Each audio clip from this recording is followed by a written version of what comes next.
It's not in the face! Thank you. Hello and welcome to Hey, Not the Face with your host, John Nash, and your producer, me, Steffi Haynes. And today we are going to talk about some boxing. Specifically, we're going to take a look at Oleksandr Usyk and where his place in heavyweight boxing history is, or just plain old boxing history in general. We're going to talk about Jake Paul jumping into the ring to do a face-off with him. We're going to talk about Turki Al-Sheikh's horrible tweet about Tim Tszyu. Eddie Hearn is out there saying they're going to be running pay-per-view events. Claressa Shields' team is racing to secure $15 million for a fight with 47-year-old Layla Ali. We've even got some Brendan Schaub content, some PFL content, some Dustin Poirier content. We've got it all. But if you want access to all, you're going to have to subscribe because some of this will be behind the paywall. Now, John, how the heck are you? Well, pretty tired, actually. I've been visiting my mom in the hospital. As people listen probably are aware, my mom is not doing that well. She's in the hospital. But other than that, I'm doing okay. Although I should give it kind of a shout out because you have experience with the medical profession. I should give it now. The hospital staff has been amazing. And I know, people like doctors deserve a lot of credit and they do, but doctors are also paid a lot. But I got to say, man, this country, I really hope that everybody in the other positions in the hospital, the nurses, the therapists, the care technicians, the janitorial staff, the cooks, I hope all those people are making like living wages, middle-class wages, because it is amazing how important that shit is to making a hospital visit. I wouldn't say enjoyable, but tolerable.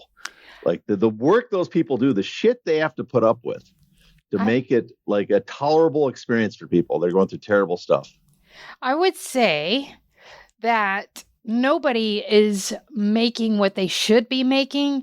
Anybody beneath the level of a nurse or like an x-ray tech or something like that, a high-level respiratory therapist, anybody below that, your nurses' aides, your medical billing clerks and things like that, they are not doing well.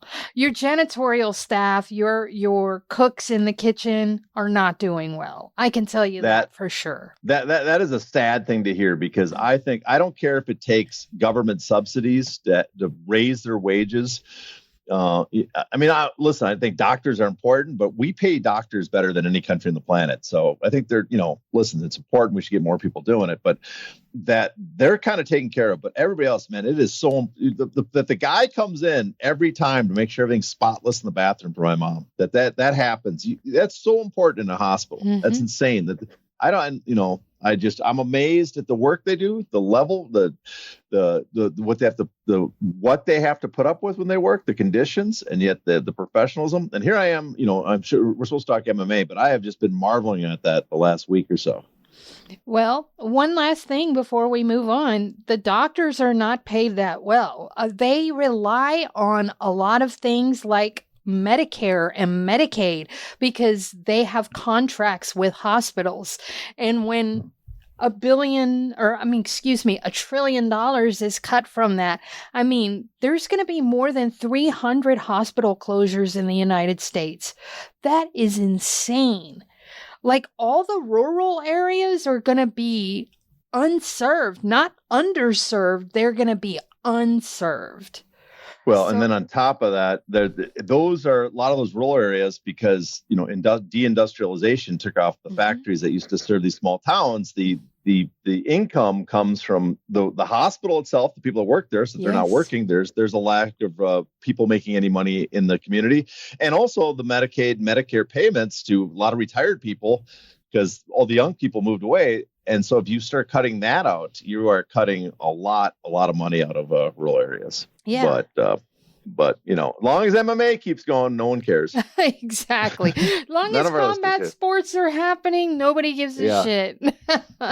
So I guess on that horrible trajectory, we're going to switch gears here. Yeah. And we are going to start off with something kind of positive, because I am an Oleksandr Usyk fan, and I know you are too.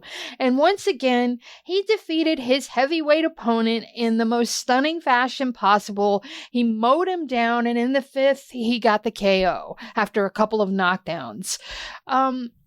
What my question to you is where do you think his place in boxing history and in heavyweight boxing history, it's a twofer in this question, is in comparison with other greats?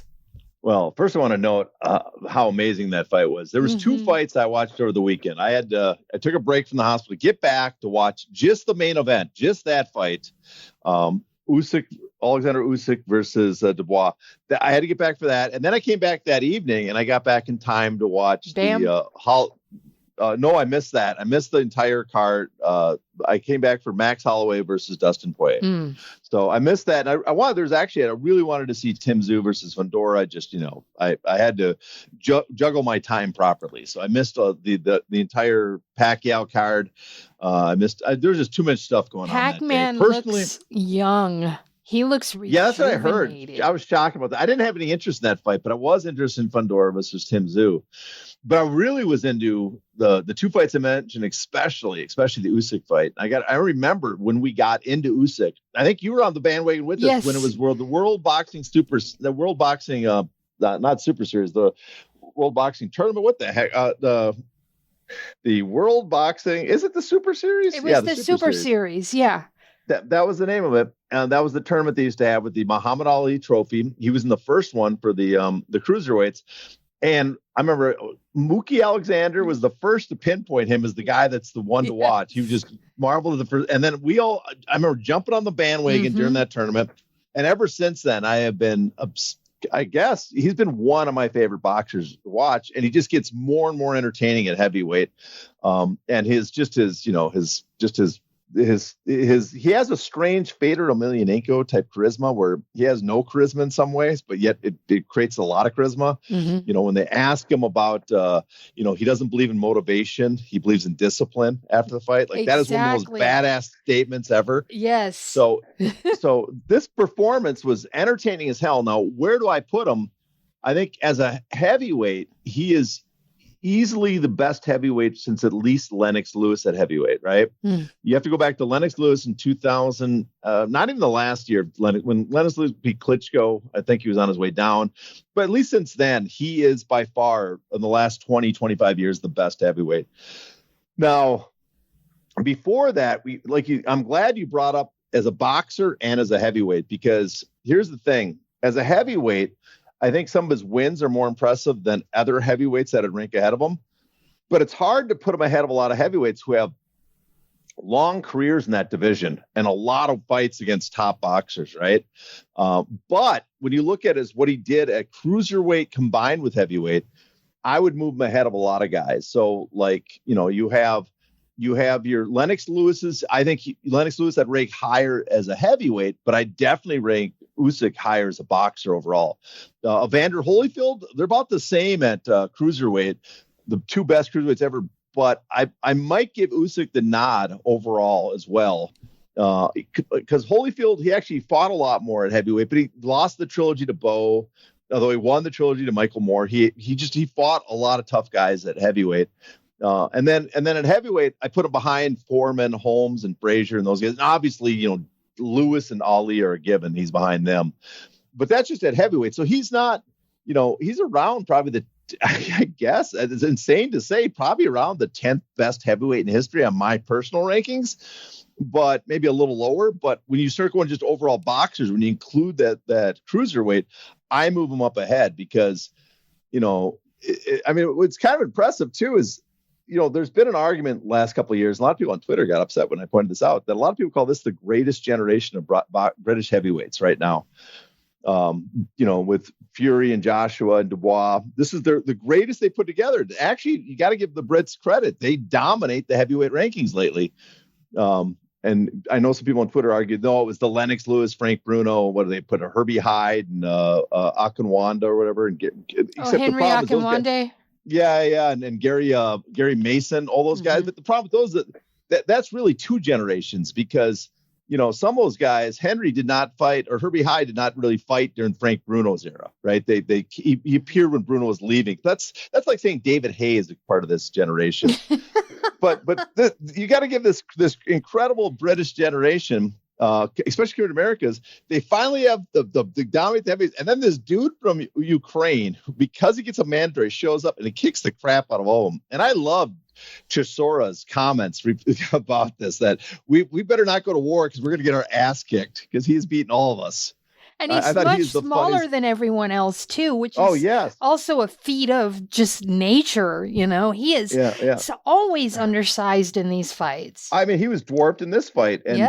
And it's very interesting too, is when people talk about, a couple of years ago, people were saying this, like the heavyweights of the past in the 70s might not be able to compete today because they're so much bigger, like Ali. But Usyk's about the same size as Ali, 6'3". I think he packs a few extra pounds, but it's pounds he puts on because he's fighting bigger guys. But they're about the same size. So it's like, that's what I also kind of love. Kind of shows that size of heavyweight is still, it's still an adequate size. And I just love Usyk. It's like watching him compete is so, he reminds me, this is a weird comparison maybe, but he reminds me of Andre Ward, where Andre, not like you watch them, they don't fight anywhere like each other, but Andre Ward's much more defensive. But the way they master footwork and distance all the time. Yeah. And where Andre Ward was probably a little more defensive and stuff because he's fighting more talented middleweights or super middleweights and light heavyweights. Because Usyk's fighting heavyweights who just don't have the skill, he could just make him look foolish with his footwork. But he has that kind of footwork. So I don't know. I am going on too long, but I marvel at Usyk, and I don't know, where do you rate him historically there, Steph? Where would you put him? As far as heavyweight, I'm kind of with you. I would put him, I'd say lower top 10, definitely, 10 or 9 or even 8. As far as overall, man, I would say somewhere around 6 or 7, maybe even 5. He's tremendous. There's no other way to, he's a marvel. I think you'd readjust and put him lower overall, because you have Sugar Ray Robinson and you start naming him, and then you start going back to Henry Greb and Alexis Arguello and people like that. You just start, but I think it is when you get to the heavyweights, unless I might have misspoke. You might have meant that when you rank him, you move him above all the other heavyweights except for maybe 5 when you go total careers. Yeah. That sounds about right. I just, and people, I'm sure people will say we're crazy, but his career is maybe the most distinguished, impressive I've seen in some time. I mean, we got to go back. I guess, Mayweather had his moments, but the fights, like, nothing against Mayweather, his earlier fights were pretty exciting, but later, the big pay-per-view events were not as pleasurable as the earlier fights, but it's been just an impressive run. Now I have 2 questions for you. Okay. First of all, you mentioned Sebastian Fundora. I don't know if you saw this, but he got accepted to Harvard. I did. I saw that, and I didn't know if they were serious or not.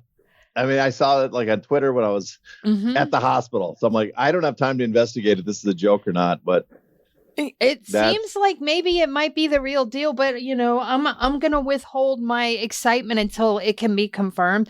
Now, my other question is, did you see the party that Dubois had at his house just a couple hours before this fight happened? Huge party, 70 plus people at his house just partying right before he went to fight Usyk. Yeah, supposedly his dad threw it. Which again he might be the worst boxing dad, which is saying a lot. Well, I don't want to knock it too much because I don't know Dubois, the type of mentality he has, although he seems like he has some stunted personality from his dad. Did his dad take his kids out of school and just trained them boxing, like took their life away from them? Pretty much. So, I don't want to say, though, that impacted the fight because, I don't know the psychology of him, that maybe a party or something would get him motivated. But as Usyk said, you don't want motivation, you want discipline. That might have been the problem, but I can't say it on surface level, just on optics. It looked like a terrible, terrible decision. Exactly. Now, right after Usyk won, Jake Paul jumps into the ring to do a face-off with him. And the insinuation, because to my knowledge, at this moment, nothing has been confirmed. But the insinuation is that they will possibly be having an MMA bout after he faces, get this, Anthony Joshua in a boxing match. Now, that is also unconfirmed. All we know right now is that Jake has accepted his end. So what do you make of all of that with the Jake Paul thing? Well, I mean, the Joshua part of Jake Paul, I think, is terrible. If you're going to do a boxing match, I don't think it happens. I think Jake Paul and his people are smart enough, unless the money thrown at them is insane. If the Saudis are involved, they throw some Canelo type payday, 100 million plus. I do not see him accepting that because he's got to seen what happened to Francis Ngannou, and then watch his own boxing matches and say, you know what, I am not going to come out alive in that match. Unless it's, again, maybe some weird hybrid mix gimmick, which would be stupid anyways. I want to see, Anthony Joshua has a big potential fight. He could do Fury. That's a fight that could sell like hotcakes in the UK. That's a fight that should be made. So I don't have any interest in Jake Paul fighting Anthony Joshua. Now, with Oleksandr Usyk, if Usyk's going to retire, and it sounds like he might actually fight a couple more times. There was some talk before that this could be his last fight, but now it sounds like he might do a couple more fights. I don't want him fighting Jake Paul in MMA before he's finished his boxing career. Focus on, getting some big matches, winning some more fights. But if he retires, I'd much prefer he does gimmick MMA fights with Jake Paul than he does gimmick boxing matches. I just don't like the taint. I'm sick of gimmick boxing. But there is, if you're going to do one of these fights, there's a level of intrigue, at least presented by having the heavyweight champion of boxing, who we are not aware of him having any ground skills. But it would be hilarious if Jake Paul suddenly discovered that he's a master of judo and Ukrainian wrestling team or sambo or something, which would I would just love it if he kept that information secret from everybody. But that he doesn't have wrestling, okay, then that enters a level of intrigue. Otherwise, there's no fight there. And so I wouldn't have a problem. And it also kind of goes hand in hand and makes sense for Netflix to do this. This is a type of, Netflix, if they have a global deal, they do globally. And this fight might not be as big in America as other opponents that Jake Paul, but Usyk, he is not. Boxing is down in America. We got to admit that. And heavyweight boxing specifically, and Usyk is, well known amongst boxers, but not a massive star in America. But he is pretty well known in Europe. And so in other parts of the world. So you could probably get very good viewership on Netflix there. And just the fact that Jake Paul is fighting in MMA, the heavyweight boxing champion in the world, could probably draw some eyeballs. Not as much as Tyson, but could get millions and millions of extra eyeballs. So it makes sense for Netflix. But I will say one thing if they do fight, I guarantee that it will be the highest purses ever paid in MMA history. So for that reason, if you want to cash in Usyk, you're retired from boxing, you have every right to retire whenever you want. I don't really have a problem with him doing a gimmick MMA fight with Jake Paul. The question I have is, would PFL be involved? That's a good question to have. All right, let me ask you this, because there's a lot of reports on social media that there is no major boxing scheduled for well over a month. What does that indicate to you? Well, I should highlight Rich Wyatt on Twitter pointed this out. That's another good account. If you want to find a good account to follow, I think it's Wheezy on our Wheezy. Oh man, I always screw up everybody's handles on X or Twitter. But anyways, you figure it out, people. You'll find him.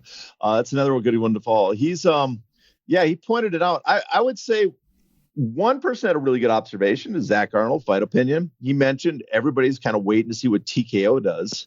And I think that's part of it too, is that all these promoters don't have boxing deals, but a lot of it's wait and see because TKO is negotiating with people. And so it's, where do they go? Then what's available afterwards? I think that plays part of it because we've just seen, deals run out for everybody. But I don't think that explains everything, because one is, that wouldn't explain Matchroom and the people with the zone deals, right? That they're not waiting to see what TKO does. So I think there's more to it than just that. I think it's also there's the degradation of the boxing product. Broadcasters should love boxing because it's relatively cheap and it can deliver good ratings sometimes. So, right. So you're not, for what you're paying, you can get some ratings. But boxing broadcasters also hate it. Broadcasters, hate boxing because it isn't consistent. There's too much variables year to year. You have no control over your product. Where the UFC, because they have, a monopoly, as we talk, and all the best fights, they can kind of consistently guarantee you some sort of ratings or pay-per-view sales per year. Where in boxing, it wildly fluctuates because, it matters which promoter, which network has the fights to make that year or not. You could have a dry year, you could lose fighters, it changes drastically year to year. They don't like that. They also don't like it takes effort. No one broadcaster wants to be like HBO and Showtime, where they have a network executives that know about boxing, know what fights to greenlight, know what to pay. They just want to hand the keys to a promoter.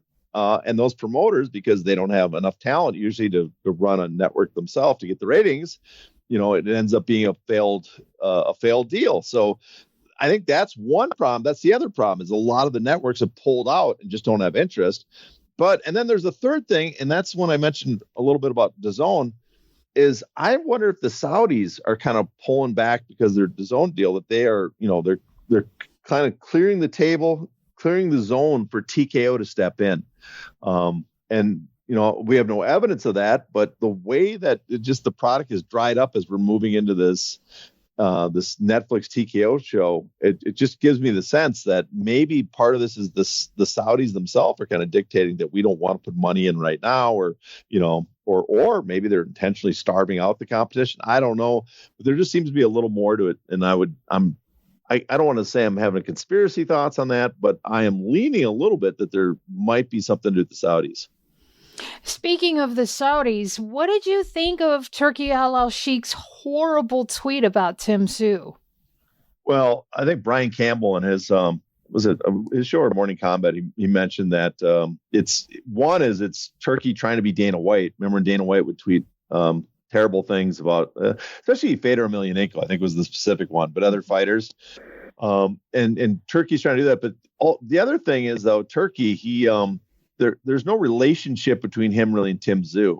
And I know a lot of people throw out the comparison. Oh, Oscar De La Hoya said terrible things about Berlanga. It's the same thing. No, there's no comparison, because Oscar De La Hoya, Berlanga was taunting Oscar De La Hoya during the pre-fight pressers by throwing like women's drag outfits at him, like a wig, and so it was made personal.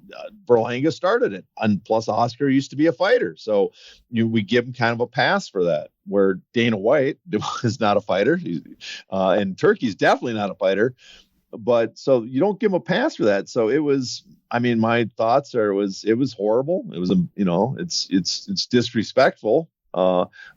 But I think it also shows kind of Turkey's mentality that, that he kind of runs the show.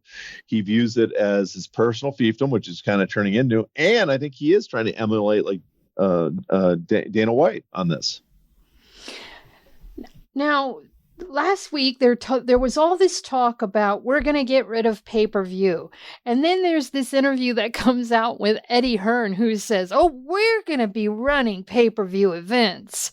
But there's a catch. They will be reserved for, and I quote, mega fights. To you, what would constitute a mega fight in this particular climate of boxing outside of the obvious Canelo Crawford event? Well, when the promoter says mega fight, it means a fight bigger than normal, instead of a mega fight. I think there's a few. Also, you got to remember that it's the UK market. There's traditional pay-per-views, so a mega fight could be like, I think Fury versus Joshua would sell do very big numbers Okay. in the UK. So I would call that a mega fight, even though you might not even put it on pay-per-view. If you had a platform that's willing to pay enough, it might make sense to, put it on regular broadcast in the United States, but pay-per-view in the UK. I think that would be a mega fight. I think there's some potential Tank Davis type fights that might be a mega. I wouldn't say a mega. Well, you know what? Here's one mega fight for sure. And that's been, it's always been rumored. I guess if Lomachenko didn't retire, that would be close to a mega fight with Tank. If Inoue moved up and met either Lomachenko or Tank Davis, that would be a mega fight. There's some other fights that could be building to mega fights, using that loosely. Canelo Alvarez, David Benavidez is definitely a mega fight, although Canelo is never going to fight him. So there's still potentially mega fights, but I would say it's pay-per-view in the U.S. should be reserved for, we run too many of them, and that they kind of need to because they're not getting the broadcast money right now. It should be reserved for the 4 to 6 biggest fights, and they should book the 4 to 6 biggest fights because sometimes they're just not booking the fights. I think a litmus test, or not a litmus test, but a standard that should be set for what should be a year of what should be on pay-per-views. Just look back to 2023 when you had, you had the Canelo fight, we had versus Charlo, we had which ended up being a bad fight. Had Gervonta and Ryan Garcia. Yeah, Gervonta, Ryan Garcia, Spence versus Crawford. Yeah, those 3 fights, and then in the works was coming up within a 12-month period, I guess you could say, was Fury versus Usyk. Okay, there's your 4 mega fights of the year to put on pay-per-view, right? Especially if you had a way to advertise Fury Usyk more in the United States. I think that's the big problem too, is that it's the partners they had could not promote it. That should be selling more in the U.S., the big heavyweight fights. But still, those are your big fights per year. Should be 4 to 6 pay-per-views, something where the audience doesn't feel like every month or every other month that they want to watch someone they like, that they have to pay a pay-per-view. And hopefully that's what Eddie Hearn's talking about, and I think he kind of is, although, the Eubank Conor Benn fight for him is a mega fight in the UK. So it's a different standard, but yeah, those fights will be on pay-per-view, but they have to definitely, stop putting everything on pay-per-view. But my understanding is one of the reasons a lot of stuff goes to pay-per-view is that the Saudi site fees hand over the rights to some of those events, and the Saudis, to make it back, want it on pay-per-view. Never mind that no one's going to buy the pay-per-view. So they would have been better off selling the rights to some, cheaper broadcast some company that would put it on cheap, or a subscription model that was more affordable. But, again, I don't think we're going to get rid of pay-per-views, because the audience for prize fighting, it's not the general audience. It's more of a hardcore fan base that's used to paying, and there's just so much more money to sell. Instead of trying to draw 5 million fans, there's a lot more money in getting advertising revenue. There's a lot more money to sell it to 200 to 500,000 fans for, $50 to $60 a pop after the cut for whoever was distributing the pay-per-view. What are we to make of Claressa Shields' team racing to secure $15 million for a fight with 47-year-old Layla Ali, who has not fought in quite some time? Well, I don't want to knock him because it's $15 million. It's a lot of money. Ali's the biggest name they could potentially fight. It'd be easy money because she's 47 years old, but that's right there is the problem. That last part, she's 47 years old. It's an absurd fight. I hope it doesn't get made. I understand that, they're trying to get a big fight because, Shields really has no one to fight that would get her any sort of big purse. But it's sad that that's the best they could possibly do. I just hope it doesn't get made. I hope that, maybe they can get the Cyborg fight, maybe, but even that won't come close to paying anything like that. So I understand why they're doing it, because it's prize fighting, but it doesn't mean it's not. This is, the human cockfighting part of combat sports really comes out in fights like these. All right. So we are going to switch gears from boxing and head straight into MMA. Dustin Poirier had his retirement fight Saturday. Sadly, he did not win, but it was a great fight. What would you say his post-fight options are for revenue streams? Because I do believe Dustin Poirier, when he says he's retired, I believe him when he says he's retired. Now, his manager, Tiki Gazan, had him out there just constantly doing photo ops. Like he had to put on a specific hat and he had to pause and take pictures. I mean, he literally walked him around the cage and then he walked him all the way down through Fighter Row, through a bunch of sponsors. He had him stop for pictures so he could put a Bud Light can in his hand. The Bud Light can wasn't facing the right way, so he turned it. I mean, it was insane. I've never seen that before with any manager to that extreme. So tell me, what are Dustin's options now? Well, I'm not 100% certain what his options are. I mean, the history would say that he could short term make a bunch of sponsorship money outside the UFC, although most of them are probably going to negotiate it through the UFC. So he's not going to make as much as, an athlete in another sport that doesn't have the promoter as the one handling the deals. But he'll probably make some money there. The next question is, how is his product doing, his barbecue sauce? Is it hot sauce or barbecue sauce? It's hot sauce and it does really well. Like it never is in stock. Every time I've gone to buy it, it's always out of stock. And I'm talking all of the flavors.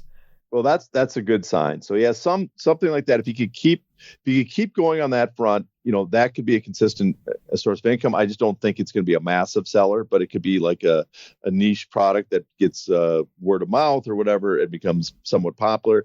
My other question is, what local businesses can he get involved in regionally? Because I know he's pretty well known in the New Orleans, Louisiana area. Mm-hmm. I think his future is probably, I don't think MMA fighters do not have post-fight careers where they can advertise products to the nation and be national sponsors. They're just not well known enough. It just doesn't work. But I think at the regional level, he could probably get involved in several businesses and use his name for that. And so I think that's a strong likelihood.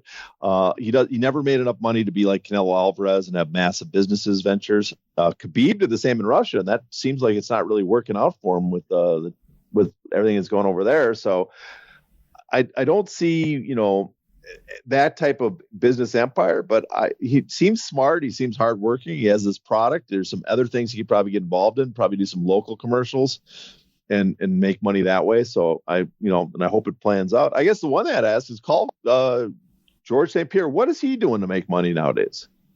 I don't know. Could he possibly have done smart investments? Who knows? It's cheaper to live in Canada than it is here. Yeah, well, it's an oxymoron to say MMA fighters do smart investments.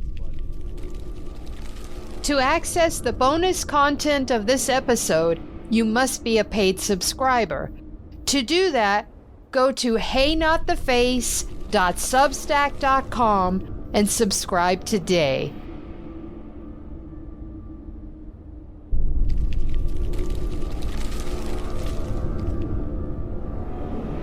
Ow! Ow!